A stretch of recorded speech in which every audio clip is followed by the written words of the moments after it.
Hello everyone, my name is Michael the Mechanical. This is my second video of the night that I'm making, and it's been sort of the hype for me that I've wanted to sort of do since not too long ago.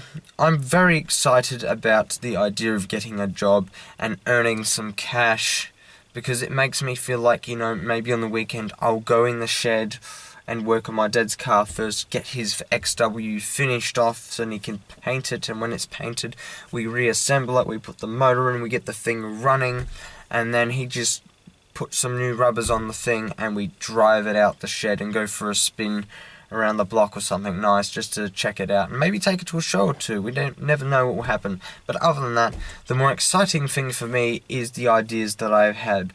Like, one of the ideas I've had is, firstly, I'm thinking of my priorities first, is to fix all the rust on the ZL Fairlane that I have. Now, the reason I want to fix all the rust on the Fairlane is because I'm probably not going to get a shell in better condition, and even if I did, it still has design flaws. So I'm better off sticking with the devil I know and finishing that thing off. And the way I'm going to potentially do it if I get a job and my dad allows me to do all the work here is I'm going to take everything out of the car, the engine, the trans, the diff. I'm going to put the whole body on like a rolling stands or something like that. And what I'm going to do with the body is I'm going to cut out every section of rust, and anything that I can't do professionally myself, I'll get someone else to do. So I'll basically have it on a rolling stands or something, and I'll get it onto a trailer that I get hired or bought, I don't really mind, and I'll take it down to someone to repair it for a couple of $1,000s. It's my dream car, so a couple of thousand at that point in time won't bother me so much. Once that is fixed, I'll move on to the next steps of the body's restoration, and that is to, first of all, protect it, treat it, so then there's no rust in the shell. Then what I'll do is I'll probably have it dipped in some kind of special paint to get through the entire body once it's been acid dipped and washed and everything, just to make sure that it's going to have that life of protection. And after that, and everything's been reassembled and everything's been done that needs to be done to it, I'll move on to the stage of painting the entire shell the original colour it was meant to be. Now, what I'm going to do to avoid some design flaws with this shell is I'm going to take the shell and I'm going to make alterations and modify the body slightly to get the water out of certain points where the water will always stick around. And that means flowing it either to the rear of the car and making the air forces against it suck out of the body, suck out all the moisture and water out of the body, basically creating a vacuum that makes sure that if there's any water in here, it's going to be pulled towards the vacuum. So that's a strategic thing if I drive fast enough. So once the body has been repaired, it will be then going on to the phase of being painted. Once the body's been painted and it is ready for going, I also have to worry about the doors. So I have the doors done at the same time, repaired, prevented, and painted. Basically, that's what I'll do. Now, for all the components inside the doors, I'll have each individually rebuilt, re-greased, whatever has to be done, and voila, done. Anything that's simple enough to pull apart and put back together again, I'm going to worry about that for another day. So priority one is to restore the major components of the vehicle, and that is basically the hardest stuff first. So the body is the first thing to go. Once the body is restored, we then move on to the next phase of basically putting it back on wheels. So to put it back on wheels, we will rebuild the differential. It doesn't need a rebuild, but it's going to get one anyway, and it will get new hoses as well.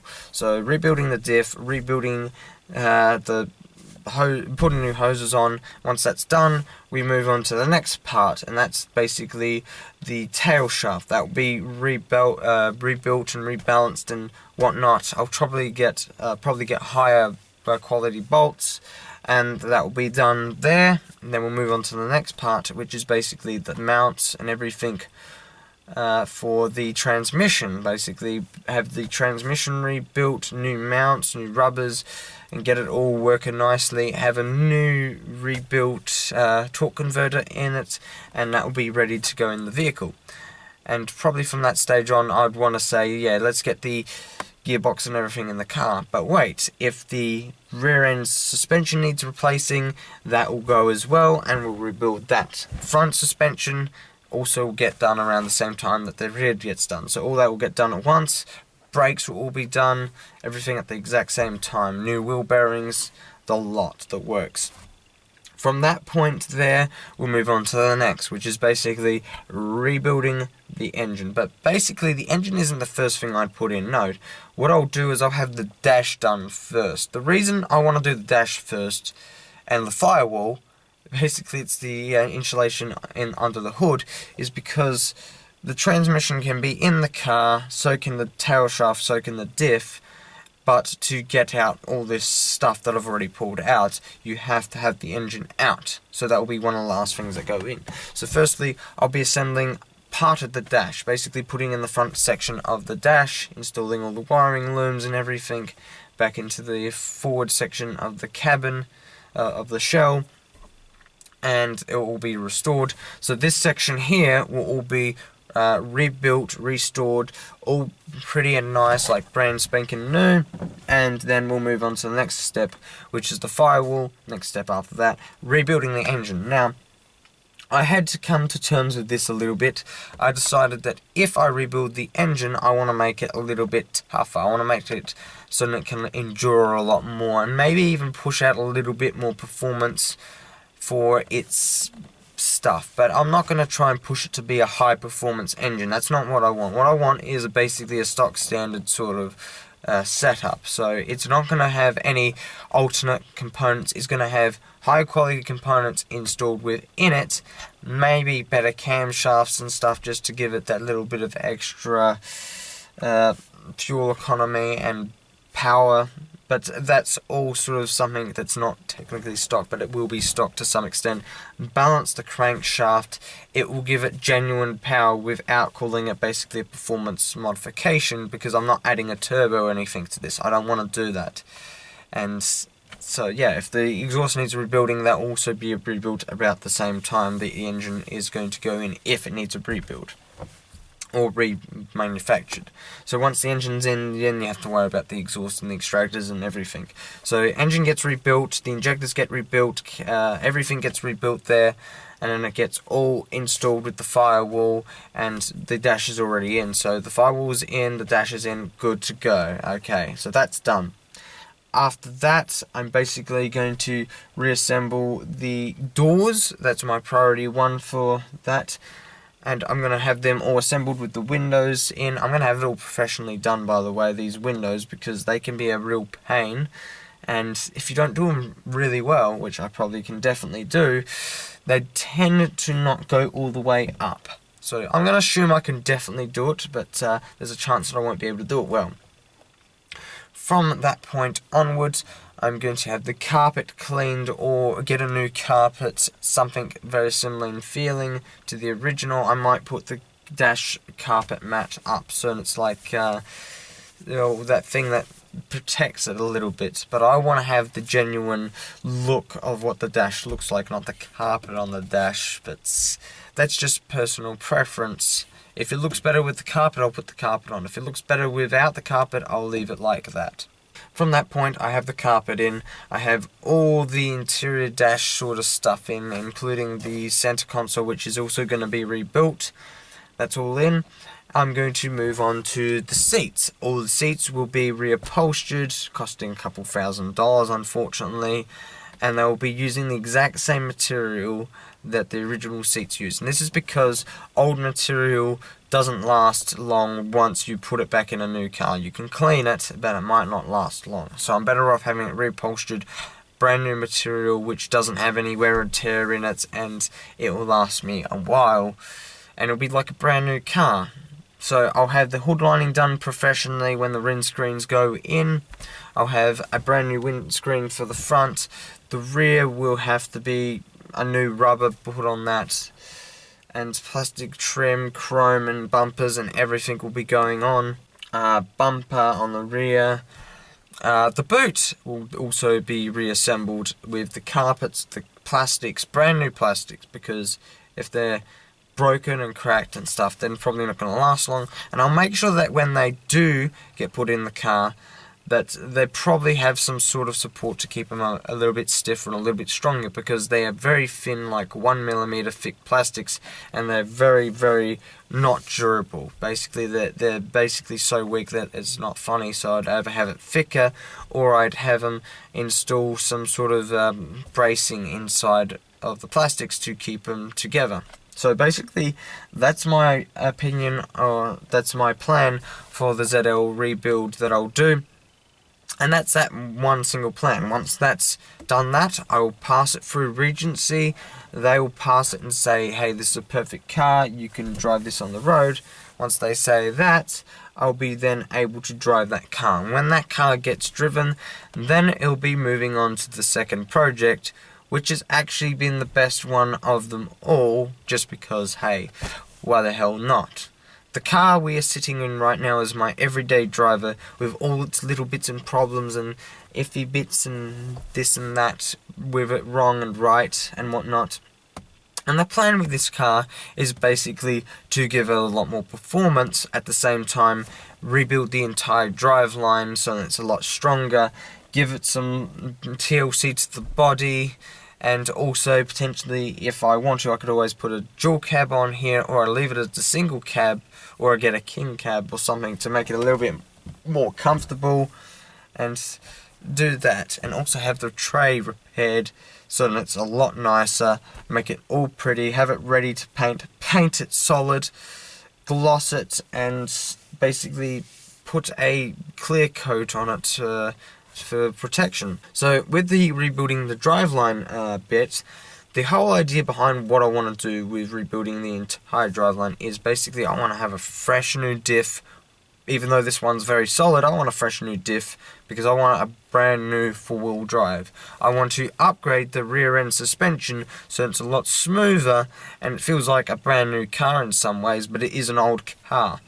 Another goal I've got for this is to also reduce fuel emissions and stuff. So if I can do that by building that motor, building the driveline and everything, and also potentially giving it a better ECU, I'll do that. This is going to be my performance, utility, economical vehicle basically, and it's going to have a lot more power. I'm also going to see if it's possible to have the chassis and everything upgraded to tolerate a little bit more load, including the rear suspension.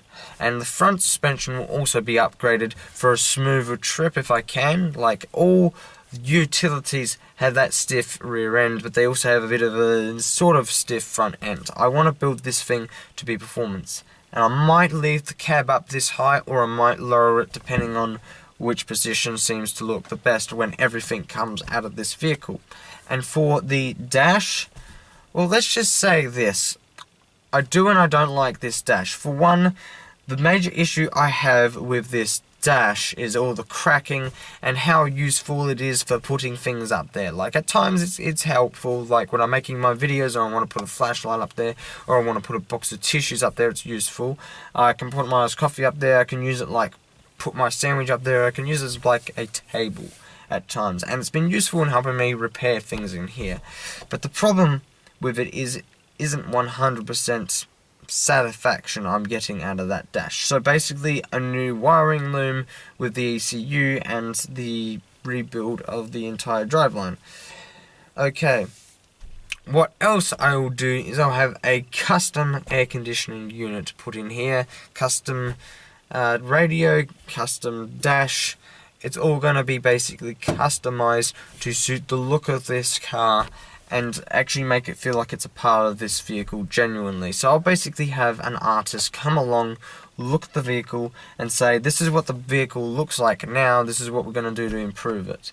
Now with the bumper bar, I'm also going to have that properly refurbished. I'm going to have a brand new one of those bumper bars made up. It's going to be mounted in the correct position ahead of all the components in the front. I will have nicer headlights put on. I'll make sure that nice grille is nice and shiny and pretty.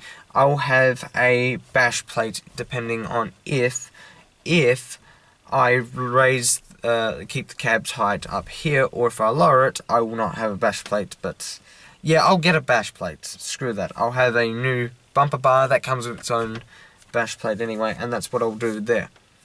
Now, there's a lot of stuff to talk about still, but here's one of the opinions I have. What I want to do is I want to install a switch so that I can turn off the turbo's ability to boost and whatnot. So I can sort of put it into a economical mode or a power performance mode for the basically the torque. So what the intention is to potentially double the torque this driveline can take and put out.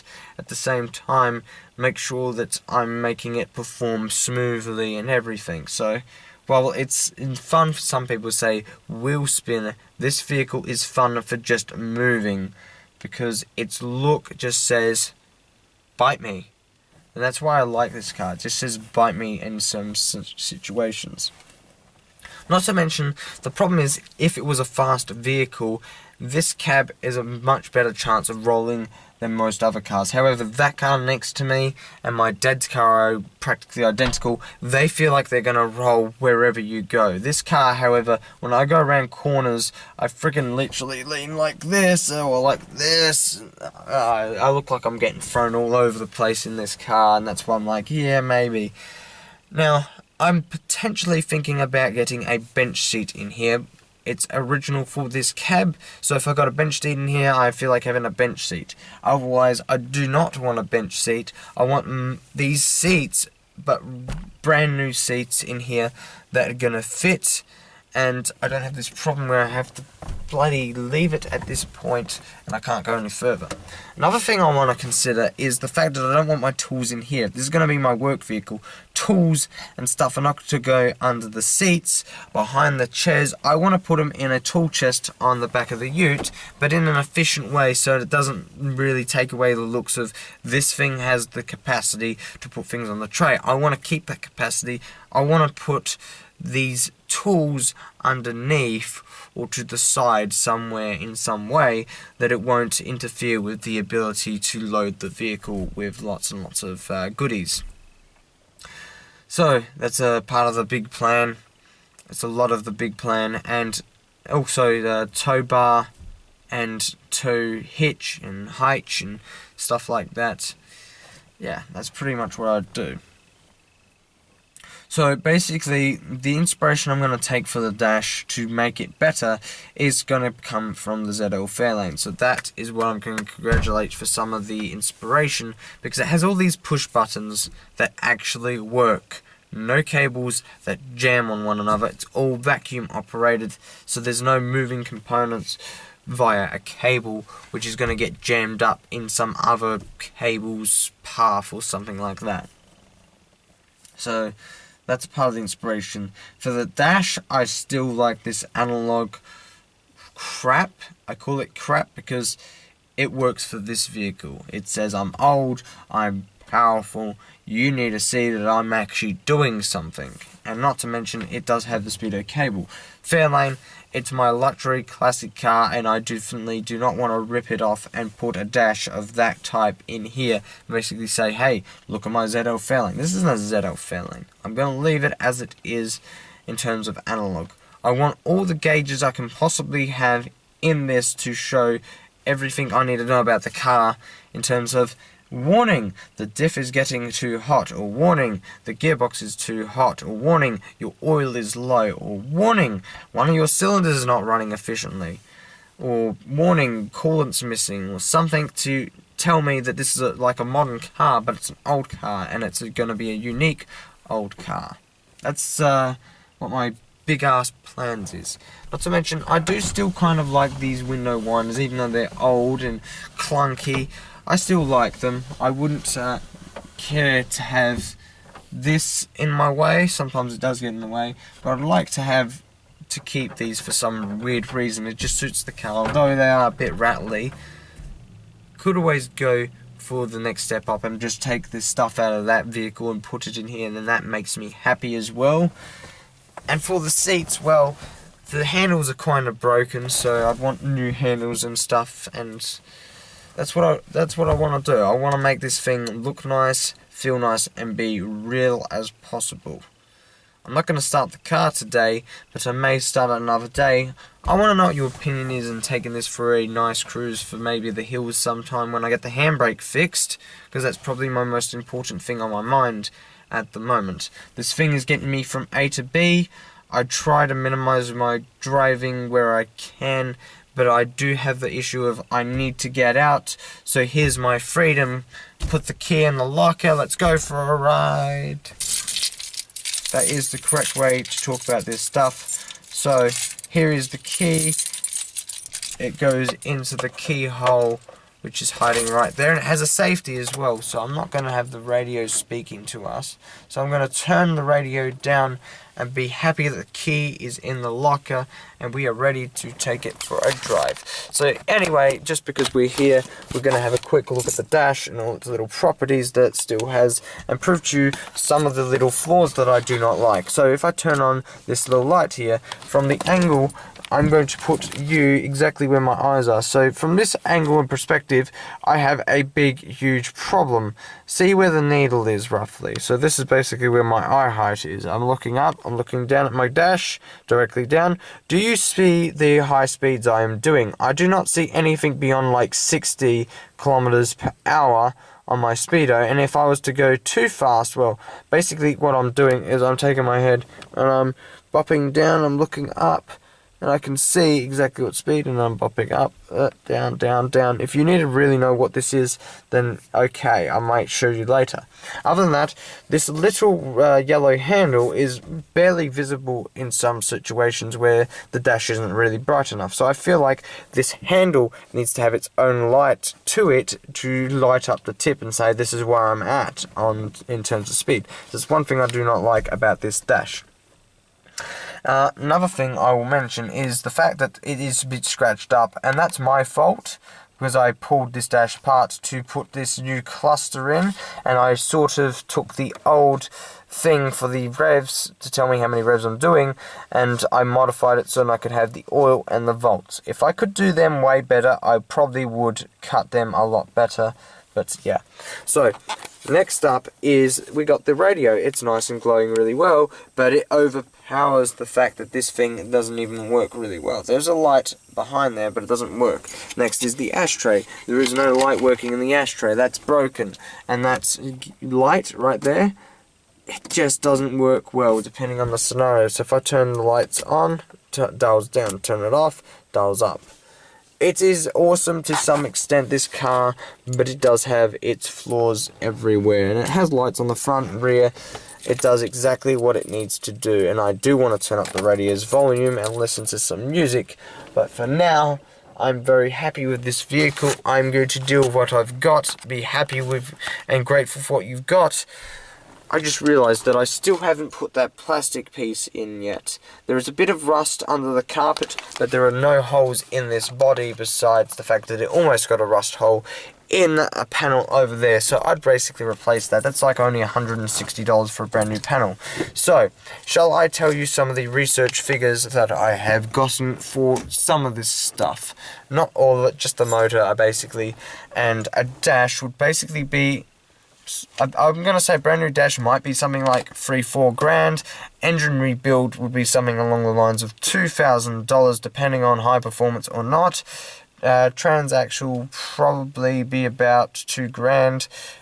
Diff would probably be about $2.5, $1,600, depending on how complicated it is. I'm going to say $1,600 because that's my personal opinion. I need to rebuild the drivelines shafts, and I need to get new CV joints depending on if I need them or not.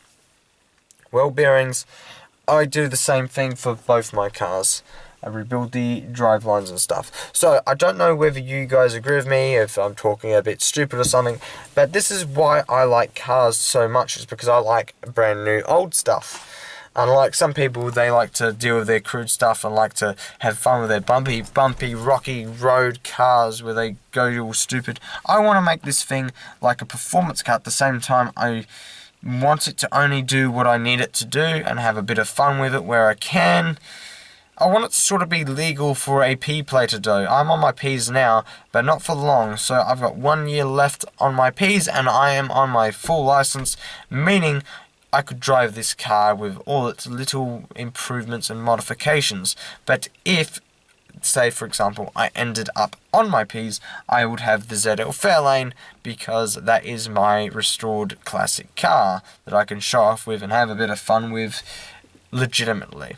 This thing will never have the same power because I'll never give it that kind of power over the ZL, but it will always have way more torque depending on the scenario that I give it. So thank you all for watching. Let me know what you think in the comments below. I'll try to edit my videos to the best of my bloody abilities. I need to fix this column so I can see my speedo. I need to fix the brake pedal so it performs a lot better when I'm braking. And basically I need to fix this handbrake so that it does actually work. So to understand how much power it takes to get this handbrake to work, don't know if we were rolling or not, 2 fingers. Well, I'm going to pull it onto the softest point first. So that's where it feels like it's the softest point in the handbrake. And you probably can't see this, but that's a few inches of travel right there for travel of the handbrake. So if I turn this back and I push it back in, it's not much. So if I use 2 fingers, that's where it goes to nice and smoothly, as in very loosely. Then when I pull it harder, okay, that's about where I get an average. But when I'm putting in the most effort is here, trying to pull it on a little bit more. That's where the effort all goes to. So there's a lot of effort going into the pulling at the extra few inches. This should be all the way back there because I'm near this thing now. It's too far out and that adjustment is way out. So something is stretched. Once this thing is repaired, then I'll be able to use the handbrake a bit more often in case of emergency. So I'm going to have to pull that back on now. Stop playing with the handbrake. It's too easy to pull on. Well, anyway, everybody, thanks once again. Have a good day or night, wherever you are in the world. Let me know in the comments what you think about improving these vehicles and what you think of my dreams and what I want to do for fun and enjoyment and what I like. Not to mention, if you guys have similar thoughts for your own personal vehicles. Like, this is my first vehicle, so I'm proud of it. Thank you for watching once again. Goodbye. Michael the Mechanical, signing out.